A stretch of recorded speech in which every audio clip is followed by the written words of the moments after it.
Pour la prochaine heure, vous écoutez Samedi de lire avec Amélie Boivin-Enfield.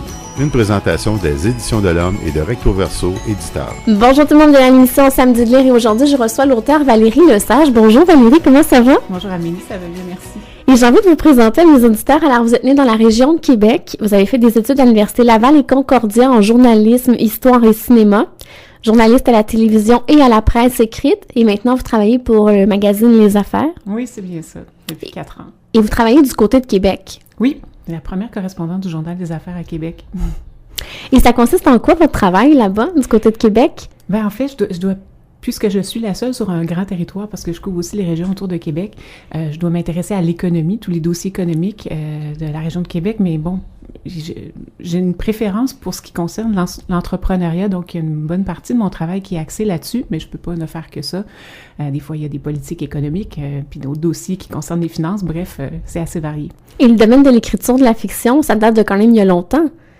L'écriture de fiction, non, c'est quand même, en fait, c'est quelque chose que moi j'ai fait de mon côté sans publier depuis. Moi, j'étais adolescente puis je commençais des romans, puis un premier chapitre puis un deuxième chapitre puis je m'arrêtais en chemin. Et puis, mais c'est un rêve de longue date de pouvoir écrire un roman au complet. Puis il y a eu un manuscrit avant Ne me tue pas si tu t'en vas, qui est le roman dont on va parler aujourd'hui. Manuscrit que j'ai soumis à des éditeurs puis qui finalement n'a pas trouvé preneur. Et puis après, j'ai décidé d'écrire celui qui est devenu Ne me tue pas si tu t'en vas. Puis ben voilà, c'est parti. Parlons-en de Ne me tue pas si tu t'en vas. Ça a pris combien de temps à écrire cet ouvrage-là? Bon, c'est difficile, c'est drôle parce que j'essaie de me souvenir. J'ai dû écrire environ une période de 2 ans, mais c'est entrecoupé de longues périodes où il n'y avait pas d'écriture. C'est un petit roman, hein, c'est 160 quelques pages. Donc, ça peut paraître pas si long à écrire, mais je suis une maman qui a 3 enfants, qui est monoparentale et qui travaille à temps plein. Donc, trouver les plages d'écriture, c'était pas toujours si facile que ça. Et donc, ça explique un petit peu la durée du temps d'écriture. Mais on sent quand même qu'il y a eu beaucoup, beaucoup de travail derrière l'ouvrage. Ben oui, en fait, parce que, en même temps, je suis quelqu'un d'assez spontané. J'aime pas énormément revenir sur mes textes plein de fois, mais il faut le faire. Il faut le faire un moment. Puis, j'avais soumis une première version, puis à des premiers lecteurs. Puis, bon, ça finissait peut-être un peu brusquement. Alors, j'ai continué de travailler pour allonger la fin. Puis, c'est ça c'est... et puis avec l'éditeur, il y a eu aussi un beau travail pour améliorer le roman, hein, parce que c'est pas... On pense parfois à l'éditeur comme quelqu'un qui va imprimer ton livre et le distribuer, mais l'éditeur, c'est quelqu'un qui t'amène beaucoup plus loin, puis qui te rend meilleur, puis moi, je suis très reconnaissante envers l'éditeur pour le travail qu'il a fait avec moi. Parlons-en de l'histoire de Satie. Est-ce que vous voulez un peu raconter l'histoire aux auditeurs? Oui, mais en fait, Satie, c'est une jeune femme qui est avocate, procureure de la couronne, en fait, aux agressions sexuelles. Et puis, c'est un peu secondaire en même temps dans le roman, ce qu'elle fait, mais pas... En fait, oui, c'est assez secondaire, en fait. Mais elle décide de partir en Norvège, au loin, dans un pays où elle connaît rien, parce qu'elle espère fuir un grand chagrin qui l'habite. Et en fait, son amoureux s'est enlevé la vie. Et elle va là-bas dans l'espoir de se séparer de sa douleur à quelque part, mais se rend compte que malgré les kilomètres, malgré l'Atlantique, elle doit vivre son deuil. Et elle doit vivre son deuil. Et c'est un roman du deuil qui se fait à travers les personnages qu'elle rencontre le long de sa route, qui sont déjà marqués par la vie eux aussi et qui petit à petit lui font voir les choses, lui donnent quelques clés pour comprendre ce qui se passe et traverser le deuil et ultimement arriver vers une renaissance. Et elle aussi, de son côté, va aider quelqu'un aussi à s'ouvrir. Oui, mais je pense que je trouvais intéressant beaucoup l'idée de la solidarité. C'est un thème que j'ai voulu exploiter dans le roman parce que je pense que ce qui nous raconte... En fait, Satie, elle a tellement de chagrin qu'elle se demande si elle va pas elle-même... passer à l'acte. Passer à l'acte. Et c'est quelque chose que vivent la plupart des endeuillés par suicide.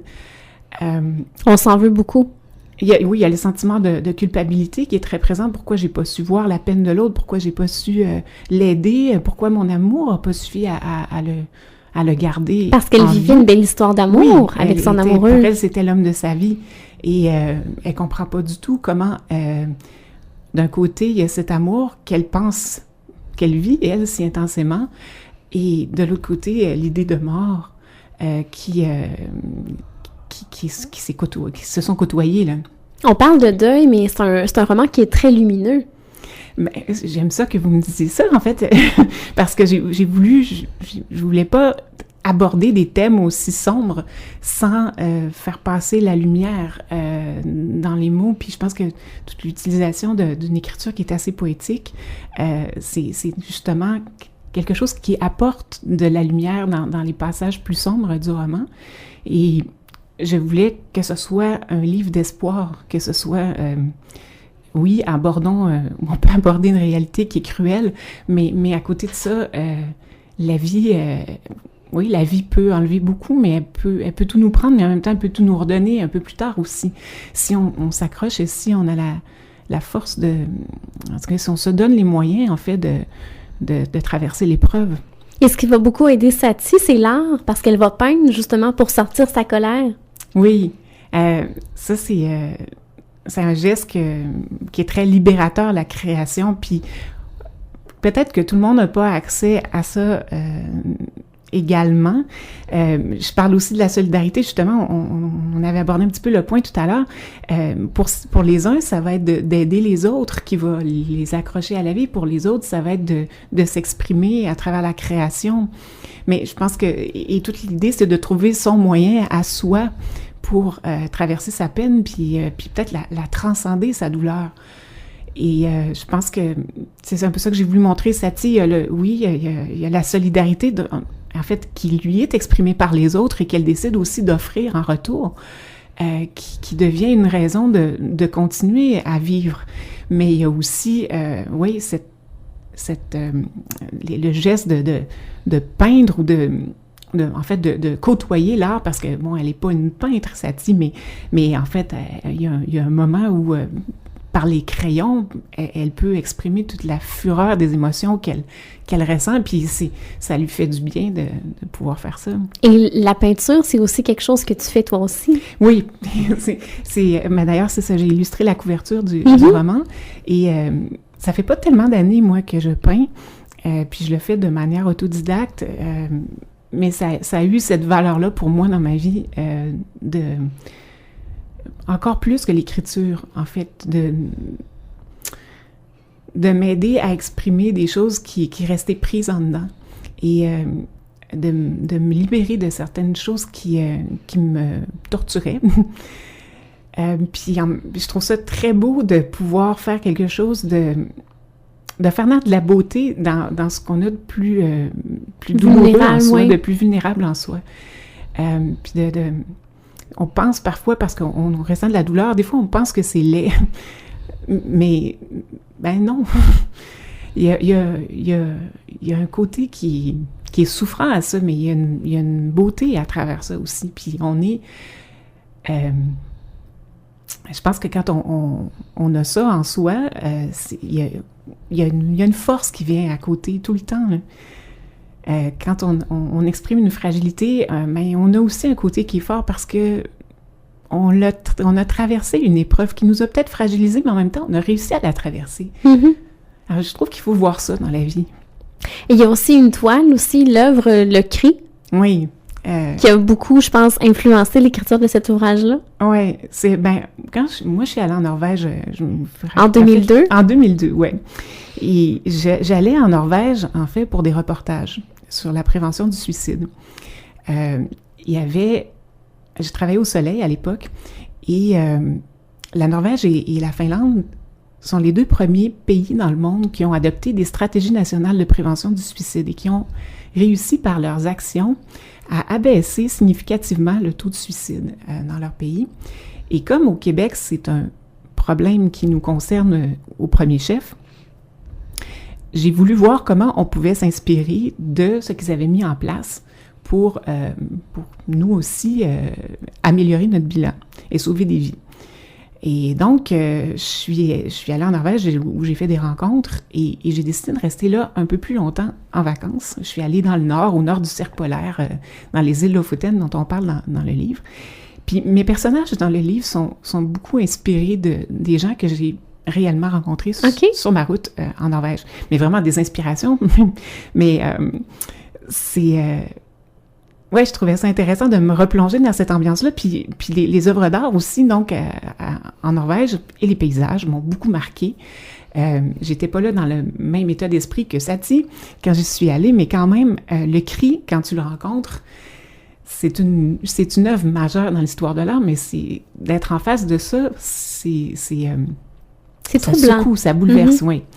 Et il y avait quelque chose dans le cri qui était très, très en lien avec le suicide, au fond, avec tout le mal de vivre. Et, mais Satie, quand elle regarde le cri, elle se sent comme, tu sais, d'un côté, elle voit son amoureux, André, avant la mort, elle imagine qu'il devait ressembler à ça, tu sais, il devait ressembler au cri, mais qu'elle n'a pas vu. Mais pourtant, quand tu es devant le cri, c'est une explosion, là.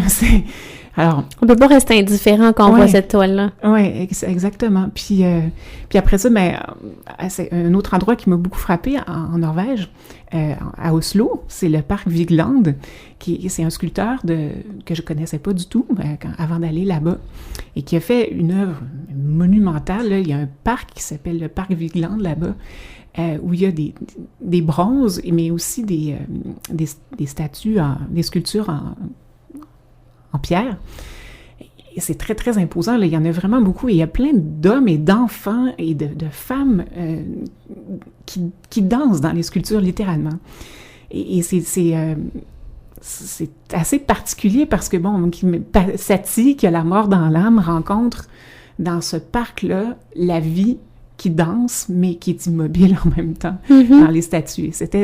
J'ai beaucoup joué dans ces contrastes-là, entre l'état d'âme et ce qu'elle rencontre sur son passage, que ce soit des œuvres d'art ou les paysages. Si tu me permets, Valérie, on s'arrête et on continue de parler de ton plus récent ouvrage.